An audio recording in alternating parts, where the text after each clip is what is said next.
નમસ્કાર. Selvi teaching creation YouTube ચેનલમાં તમારું સ્વાગત છે. આજે આપણે ધોરણ 7ના ગણિત વિષયમાં બીજગણિતીય પદાવલી પ્રકરણ 10માં ત્રીજો ભાગ જોશું. જે આપણે આગલા ભાગમાં આપણે ખાલી જગ્યા અને એવું બધું જોયું. હવે પ્રશ્ન 6થી ગાલા સ્વાધ્યાય પોથીનું સોલ્યુશન જોશું. જો તમે આ ચેનલમાં નવા જોડાયેલા હોય તો તમે આ ચેનલને લાઇક, શેર અને સબસ્ક્રાઈબ આપી શકો છો. તો પહેલો પ્રશ્ન છે કે અવયવને ટ્રી ચાર્ટ વડે દર્શાવવાનું છે. તો કે એક્સનો વર્ગ માઇનસ 2y. એક્સનો વર્ગ એટલે એક્સ 2 વખત અને 2y એટલે કે 2 ગુણ્યા વાય. હવે તમે આવી રીતે પણ દર્શાવી શકો અને લાંબો એરો કરીને પણ દર્શાવવો તો દર્શાવી શકો છો. 4x ઘન માઇનસ 5x વર્ગ વત્તા 3. તો 4 એટલે કે એના અવયવ પડે 2 ધૂ 4. એક્સનું ઘન એટલે એક્સ 3 વખત, માઇનસ છે તો માઇનસ 5 અને એક્સ છે એ 2 વખત છે અને 3 છે તો 3 એકા 3. એવી રીતે એની આપણે ટ્રી ચાર્ટ બનાવી શકીએ છીએ. પ્રશ્ન નંબર 7. નીચે પદાવલી માટે પદમાં ચલ એક્સના ઘાતના સહગુણક જણાવો. તો સહગુણક એટલે આપણે ચલની સાથે જે સંખ્યા જોડાયેલી હોય એને આપણે સહગુણક કહીએ છીએ. તો કે 6x તો એક્સની આગળ 6 જોડાયેલો છે. એવી રીતે માઇનસ 7x વર્ગ એટલે એક્સના વર્ગ સાથે માઇનસ 7 છે એ સહગુણક કહેવાય છે.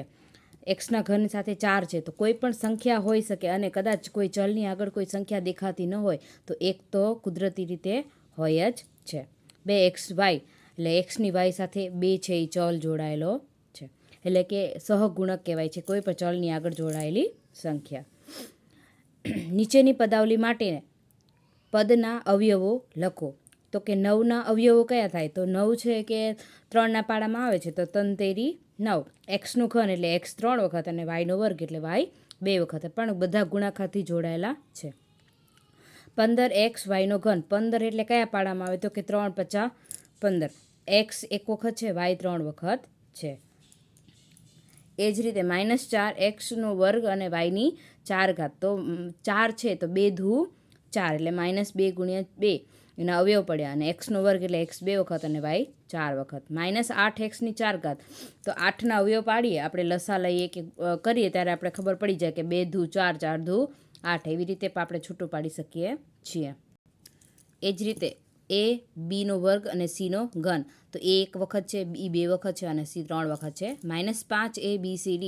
તો -5 1 વખત છે, એના અવયવ નહીં પડતા, 5 એકા 5 એમ a × b × c × t. પ્રશ્ન 9. બહુપદીઓના માં કઈ એકપદી છે, કઈ દ્વિપદી છે અને કઈ ત્રિપદી છે તે ઓળખવાનું છે. તો કે 10x વર્ગ વત્તા 5 અહીંયા 2 પદી છે એટલે કે દ્વિપદી. અહીંયા 1 છે તો એકપદી. અહીંયા 3 જોડાયેલા છે તો ત્રિપદી. અહીંયા પણ 3 છે તો ત્રિપદી. એક પદ હોય તો એકપદી, 2 પદ હોય તો દ્વિપદી અને 3 પદ હોય તો ત્રિપદી કહેવાય છે. એ જ રીતે સજાતીય પદ હોય તો તેના સામે રાઈટ કરો અને જો વિજાતીય પદ હોય તો ચોકડી કરો એટલે કે ખોટું કરો. હવે સજાતીય પદ હંમેશા યાદ રાખવાનું કે ચલ સમાન હોવા જોઈએ અને ચલના ઘાતાંક સમાન હોવા જોઈએ તો જે સજાતીય પદ બને છે. પછી ભલે સંખ્યા ઋણ કે ધન હોય તો એનાથી કોઈ ફરક પડતો નથી. 3x વર્ગ અને -x વર્ગ અહીંયા ચલ સમાન છે, ઘાત પણ સમાન છે તો રાઈટ. એવી જ રીતે -4xy અને 4x અહીંયા બંનેમાં ચલ સમાન નથી એટલે વિજાતીય પદ બન્યું છે. એક્સનો વર્ગ વાયનો ઘન, એક્સનો ઘન વાયનો વર્ગ અહીંયા પણ ચલના ઘાત સમાન નથી. -1 અને 15 બે સજાતીય પદ છે. 6x વર્ગ અને 6y વર્ગ અહીંયા પણ સજાતીય પદ બનતા નથી. 9x અને -21x તો અહીંયા કાને બંનેમાં xx છે પણ બે સજાતીય પદ બને છે. એ જ રીતે પ્રશ્ન 11. x બરાબર -2 એની કિંમત શોધવાની છે. હવે -2 છે એ એક્સની જગ્યાએ મૂકવાની છે તો 3 અને એક્સ એટલે કે આપણે એક્સ બરાબર જો -2 લઈએ તો 3 અને એક્સ એટલે કે -2 વર્ગ વત્તા 5 અને -2. 3 2 વર્ગ થશે 4. હવે માઇનસનો જ્યારે વર્ગ કરવામાં આવે તો માઇનસ ગુણ્યા માઇનસ એટલે માઇનસ પ્લસ થઈ જાય છે. તો 2 વર્ગ 4, 3 ચોક 12. એવી રીતે 5 ધૂ 10 અહીંયા કને પ્લસ માઇનસ -10. હવે પ્લસ માઇનસ તો 12માંથી 10 જાય તો 2 વધશે. એવી જ રીતે એક્સનો ઘન -2x + 1. તો એક્સ બરાબર જો -2 લઈએ તો -2 ઘન -2 કૌંસમાં -2 વત્તા 1. 2 ઘન કરીએ તો 8 થાય એ તો ખબર પડી, પણ એ માઇનસનો ઘન કરીએ તો માઇનસ ગુણ્યા માઇનસ ગુણ્યા માઇનસ, તો માઇનસ ગુણ્યા માઇનસ કરીએ તો પ્લસ થાય, ને પ્લસ ગુણ્યા માઇનસ કરીએ તો માઇનસ થઈ જાય. અને 3 વખત કરીએ એટલે પાછી માઇનસની નિશાની મળી જાય ખરી. અહીંયા 2 ધૂ 4 અને અહીંયા માઇનસ છે તો માઇનસ માઇનસ +4 અને +1, આ ત્રણેયનો સરવાળો થાય. પણ એ -8 + 4 કરો એટલે પ્લસ માઇનસ માઇનસ, તો 8માંથી 4 જાય તો 4, પણ મોટી સંખ્યાનું માન એટલે -4 +1 એટલે પ્લસ માઇનસ માઇનસ 4 ને માંથી 1 જાય તો 3, મોટી સંખ્યાનું માન એટલે -3.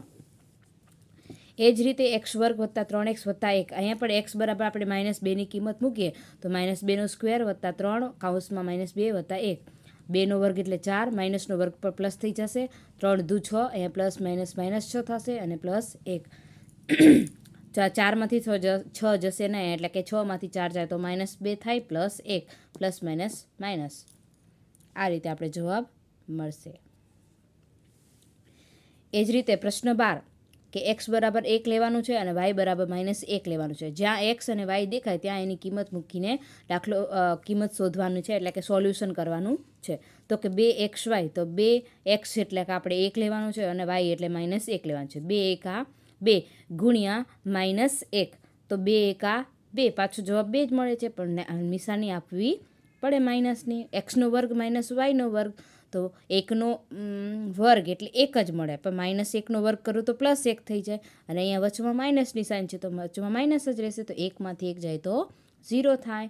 x² + y નો ઘન, x નો ઘન એટલે 1નો ઘન અને y એટલે કે -1નો ઘન, તો -1નો ઘન હંમેશા માઇનસ જ રહેશે, તો એ પ્લસ માઇનસ માઇનસ 1માંથી 1 જશે તો પણ 0. એ જ રીતે x² + xy + y વર્ગ, અહીંયા પણ xની કિંમત 1 અને yની કિંમત -1 લઈને કરવાની છે. તો તમે જોઈ શકો છો કે 1નો વર્ગ 1 -1 વત્તા -1નો વર્ગ, 1નો વર્ગ 1 થશે, 1 × 1 અને માઇનસની સાઇન આપવી પડે, 1નો વર્ગ એટલે 1, માઇનસનો વર્ગ કરો તો માઇનસ નીકળી જાય, તો 1 ± -1 વત્તા 1, 1માંથી 1 જાય તો 0, 0 સાથે 1નો સરવાળો થાય 1 મળે છે. એટલે આગળનો દાખલો તો તમે જોઈ શકો છો.